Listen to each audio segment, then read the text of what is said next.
آرزویی داشتی؟ آرزو چی بود؟ آرزوی داشتم مثلا ما بینایی ما به دست بیاریم، ما مثلا یک زن بچه روزگار داشته باشیم. الان مثلا پیر رفتیم از یک بچه میداشتیم، ما گفتیم آب به دست ما بداد، غذا برام ما مساخ. بله. دیگه اینو همه الان دیگه اینو آرزو شد دیگه، بس ببریم به گور دیگه.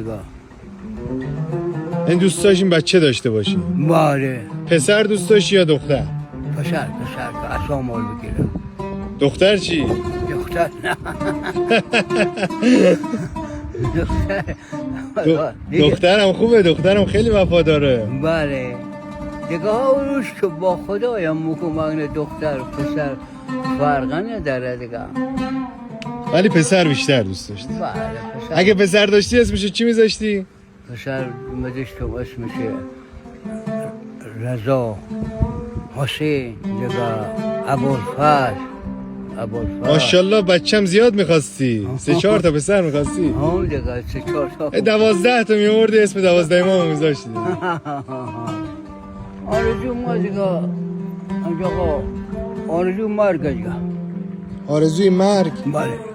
یعنی از زندگی خسته شدی؟ بله. چرا؟ دیگه این دنیا ما که چیزی نشده، بس مگه بریم به او دنیا خداوند عالم با ما یک انفاق بنا، یک مقام، یک جوی با ما بچه. قطعا پاداش این همه صبر و این همه توکل بهشت خواهد بود. دیگه خداوند عالم اگه کمک ما کنه آرزوش داره.